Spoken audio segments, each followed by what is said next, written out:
Happy Tuesday. I love to see the chat just absolutely jumping here. We got Moshi, Isidore, Judah, Big Cheesy, Turtle Man, Lee Brown. So many people already putting bets in the chat. I see Japan trying to be a WNBA capper. We'll probably have some WNBA picks this season on this very show. We know Caitlyn Clark's making her debut today. Very interesting stuff. Let's take a look at the recap screen before we introduce the stars of the show. 3-3. I could have done us some favors by hitting my Phillies first 5 money line. Let's see if we go back to that today. Of course, the Phillies pulling out the win in dramatic fashion, but not in the first 5.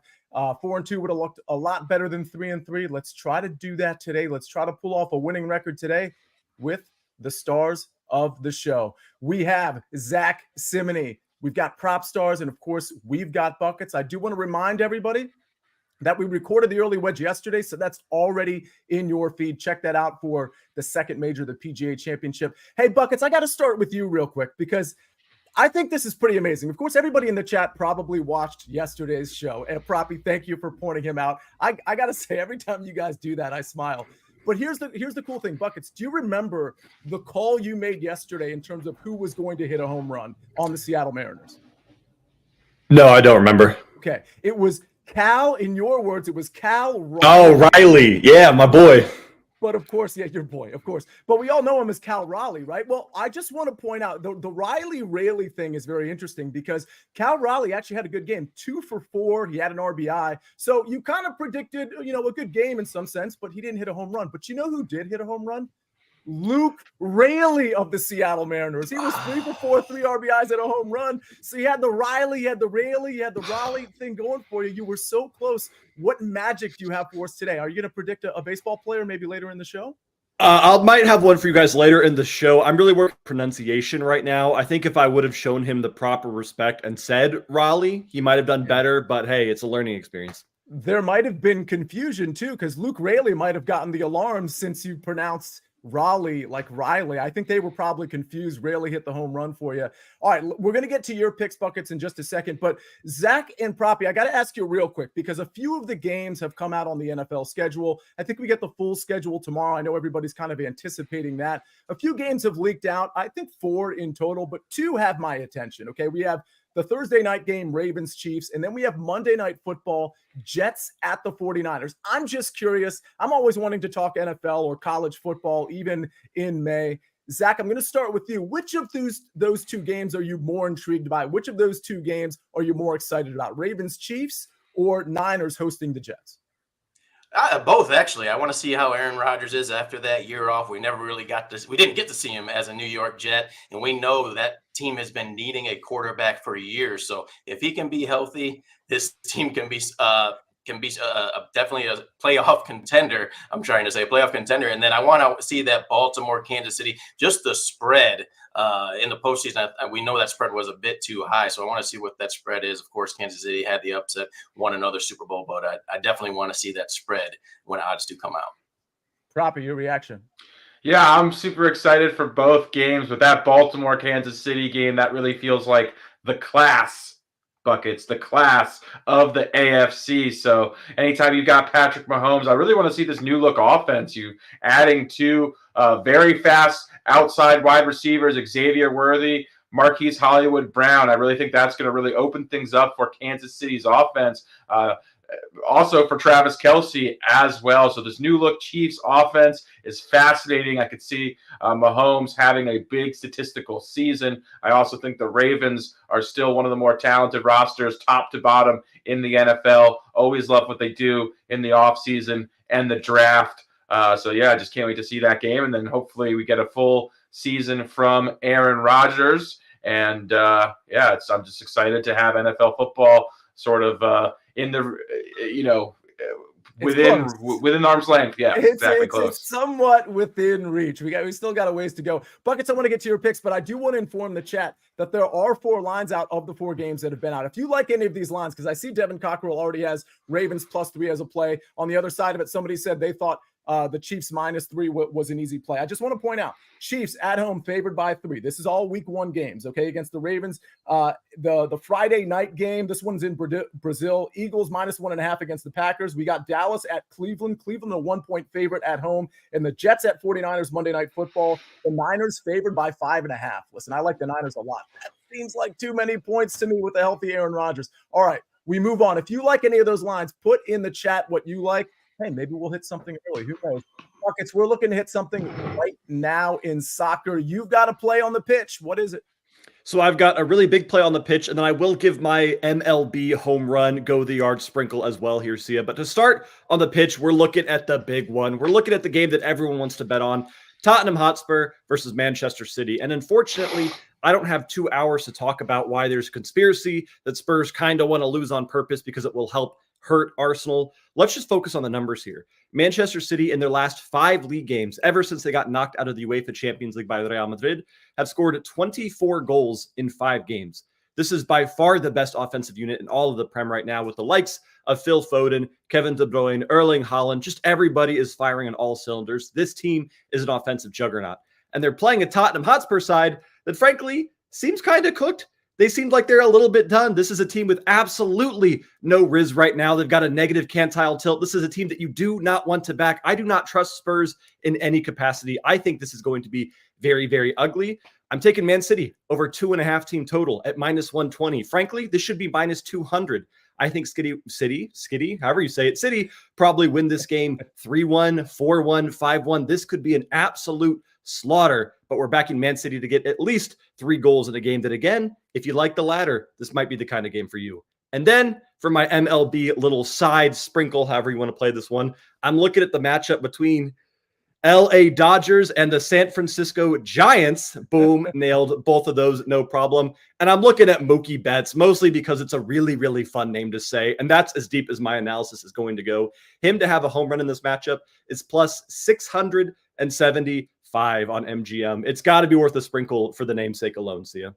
Wow, is it really plus 675? That seems really long. Proppy, go ahead. Little known trivia fact here for Buckets. Did you know that Pearl Jam was originally called Mookie Blaylock? I don't know who Pearl Jam is. I don't know who Mookie Blaylock is. I appreciate the trivia, Proppy, but way over my head.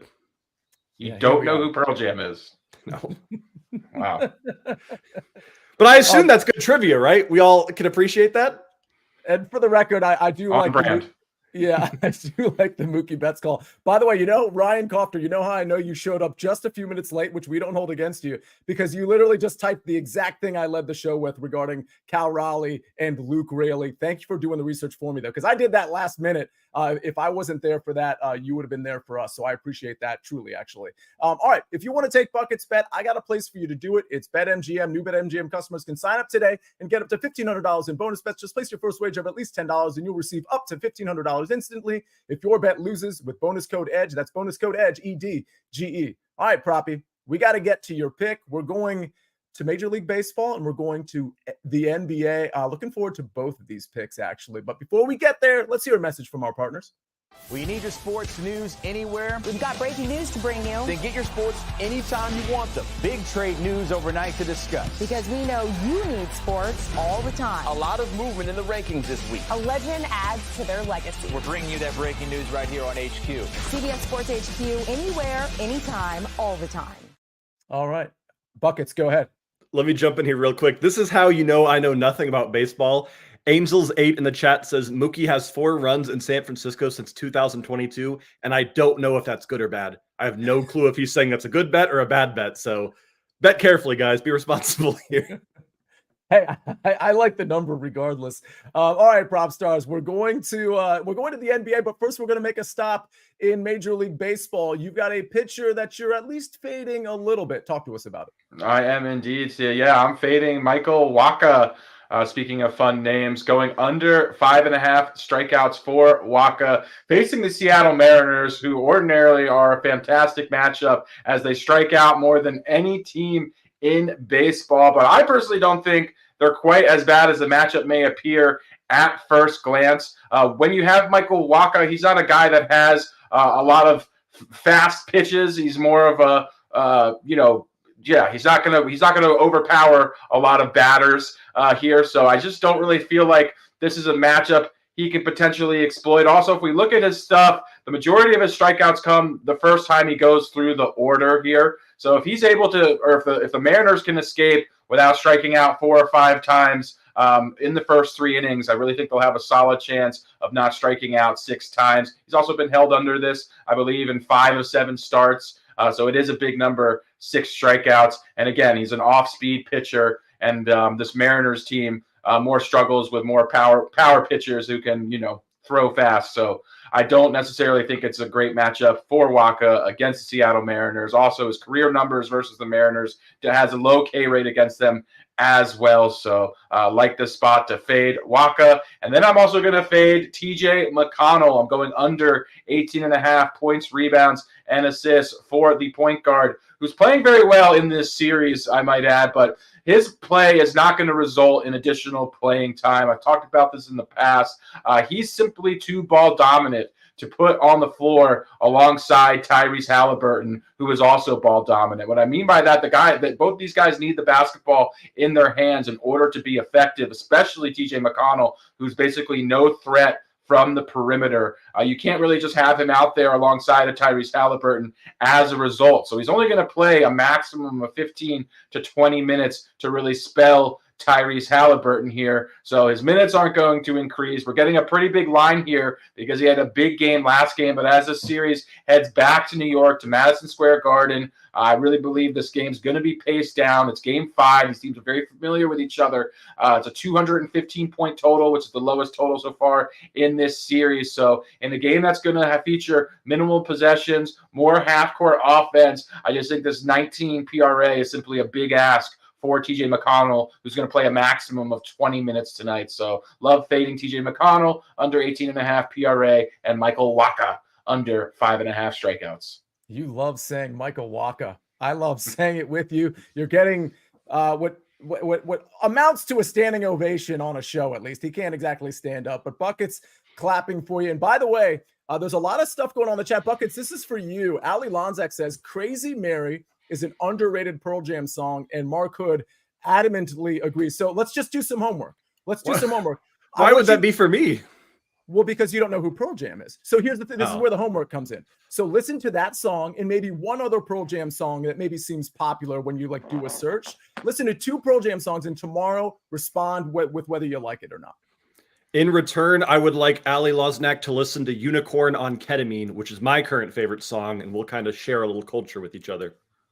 I think I've heard that. I think you sent that my way. I think I sent it to you. It was a pretty cool song. Proppy, go ahead. Shout out to Allie in the chat. She's great. I also want to reference the album 10, which I believe is Pearl Jam's most notable or most famous album. That's, again, another reference to Mookie Blaylock, who wore the number 10. And by the way, I don't think it's Ali Loznak Buckets. I think it's Lonzak, Cal Riley, Luke Rayleigh. It's all the same to you, I understand. Yeah. By the way, let's get to my pick real quick. Reed Phillips, he says something very important. He says, turn your notifications on for Proppy. And he said, Proppy had a great play on Buto last night, and the number has moved big. Well, that's who I'm fading today. I'm going right back to the Phillies. Shout out to Moshe Stern, who tweeted this at me as well. But I was going to go right back to the Phillies. Listen, I got burned a little bit yesterday with that first 5, partly because I didn't anticipate both Kyle Schwarber and JT Realmuto both being out. I do anticipate now. Lineups aren't out, so this does carry a little bit of risk. But I expect both of them to play today. I talked to A-Mags this morning.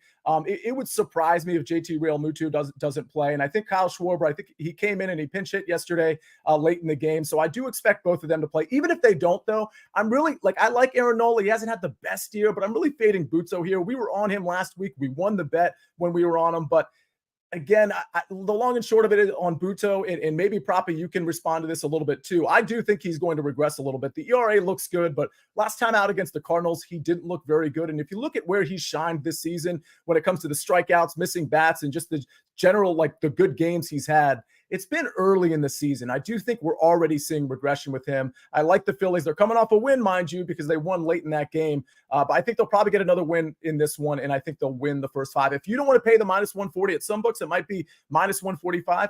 I don't hate laying the half a run at plus 100, minus 105, because I do think the Phillies will be ahead at the end of 5. But Proppy, I got to think with you having, Reed kind of let the cat out of the bag a little bit with the Buto call. I got to think you at least lean my way when it comes to the Phillies' first 5. Absolutely. I lean heavily your way here. I also didn't anticipate missing Schwarber and JT from the lineup when I faded Manaea either. So that certainly caught me off guard here. But yeah, this Phillies lineup right now, as good as any lineup in baseball. I think Aaron Nola, is still pitching at an extremely high level. As far as Buto is concerned, I agree. I think if we look at a lot of the underlying metrics here, he's certainly a regression candidate. I would also offer the Phillies are very familiar with him too. He's had 3 starts, I believe, since 2023 against this Phillies lineup, who has great career numbers against him. So I think everything really is in the Phillies' favor today. Have a big day. All right. I think so too. And Zach, we go to you. And I don't have a question for you, but Mark Buchholz does. He says the New York Rangers lost last night at home. The New York Mets lost last night at home. Will the New York Knicks follow suit? Zach, that's where you come in. I'm going to say take the points on the Pacers side.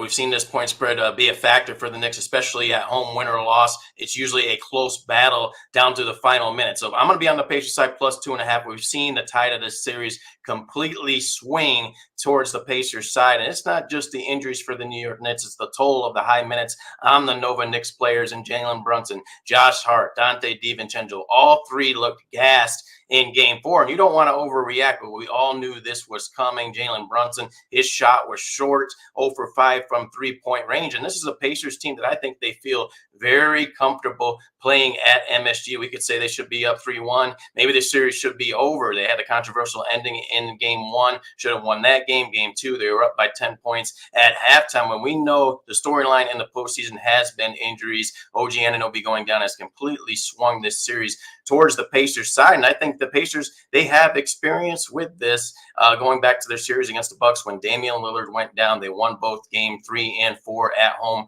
were favored on the road in game 5 against Milwaukee, but they took the Bucks lightly in that game. So I think they learned from that situation, that scenario, come out much stronger right now. Take advantage of this Knicks team that looks completely gassed, depleted. I'll take the Pacers plus 2.5 on the road. Yeah, David Kleinedler, I hope I pronounced that right, says Pacers, easy money. Zach, I really like this play too. And listen, I've been wrong plenty on the NBA. I thought Minnesota Timberwolves, after 2 games, I thought they might sweep the Denver Nuggets. So I was clearly wrong about that. With that said, though, when the Pacers were down 2-0 and we knew Mitchell Robinson was out, and of course, Julius Randle and then OG Anunoby, I was telling people to maybe consider the plus 300 on the Pacers to win the series, because at a certain point, you run out of bodies. I mean, I got to think part of your handicap here is like, at a certain point, you got to say, no matter how bad or good I think the Pacers are, they're just outmanning the New York Knicks at this point. They certainly are. I just love the way they're playing defense on Jalen Brunson. You're seeing Neesmith going on. You're seeing Nembhard going on. Even TJ McConnell for stretches, he's wearing him down, especially on the offensive end of the floor. So I love the strategy from the Pacers right now. This is their game. I think they should get it tonight. All right. Proppy, go ahead. It sounds like you've got something. Yeah, as far as this series is concerned, I backed the Knicks coming into the series, and I definitely, my opinion has swayed having watched this. One thing I was really surprised and taken aback by is every single game in this series, I would suggest or offer that the Pacers have dictated the pace of play. The Knicks like to play low-scoring games with a lot of half-court offense, really focus on the defense side of things, and hold teams to under 100. That has not been the case in the playoffs, which really surprised me. So kudos to the Pacers, who, in my opinion, could have won every single game in this series. Kind of got unlucky to not be up 3-1 right now. The Knicks to this point, and seeing this Knicks team just be depleted and missing multiple key rotational players, it just doesn't bode well for the Knicks. But they do have the X factor in Jalen Brunson, who is capable of going off for 40 points and putting the team on his back. So that is always in their range of outcomes. Yeah, and I will say this.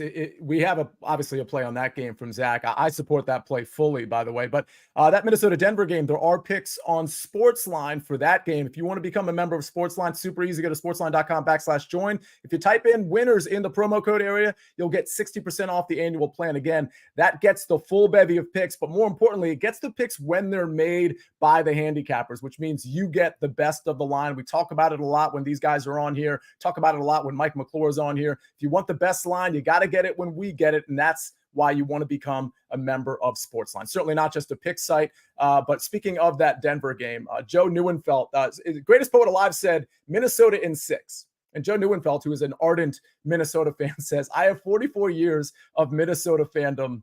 It's over. Well, that's the glass half empty way to take it. And honestly, I tend to agree with you. Hey, listen, before we get to the recap screen, Buckets, I have been told, I could be wrong here, and correct me if I'm wrong, that you might have a play on Caitlyn Clark's debut tonight. Is that true? And what is the play?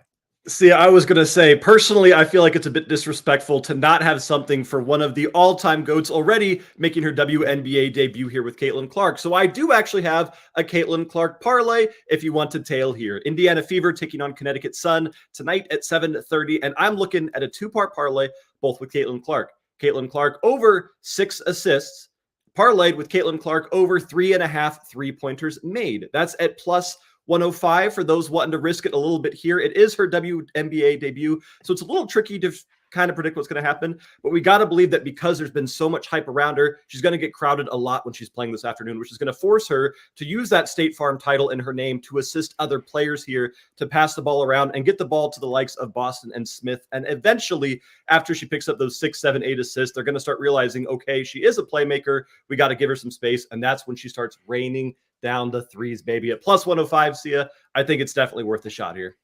All right, so we've got the over on assists and the over on 3-pointers, correct? Proppy, what you got here? I was slightly disappointed that Buckets didn't take Caitlyn Clark to go the yard. Yeah, me too. I left that part out. Big Cheesy says Nirvana greater than Pearl Jam. Oh, the great debate right there. All right, let's take a look at the recap screen before we get out of here. Buckets, Manchester City team total over 2.5 at minus 120. I'm going right back to the Phillies first 5 money line. This is a little juicy at minus 140. If it gets out of hand, you could consider the Phillies first 5 minus a half. Up to you in terms of what you want to risk there with the juice in mind. Propstarz Michael Walker under 5.5 Ks at minus 115, and TJ McConnell under 18.5 points, rebounds, and assists at minus 110. Zack Cimini likes the Pacers on the road in MSG. Pacers, give me the points, plus 2.5. Wow, that was a very, very great show. Chris Kish says Nirvana overrated. Oh, wow. There's a lot of 90s grunge talk going on right now, and I am all for it. I am going to make sure Buckets does his homework on Pearl Jam, everybody. So you got to come in tomorrow and see how he feels about some of the songs that he has sampled. But ladies and gentlemen, we just had a great show. Hopefully we cashed some tickets. We were 3-3 yesterday. That's not great. Let's try to go for a winning record on this Tuesday. Let's stay super positive. Everybody have a great day. Say hello to a stranger. But for the here and now, we got to get out of here. On behalf of Zack Cimini, Propstarz, Buckets, Pearl Jam, Nirvana, all of them, and Jake the Snake on the 1s and 2s and 3s and 4s. I'm the Counselor of Cash. This is The Early Edge. We rest our case.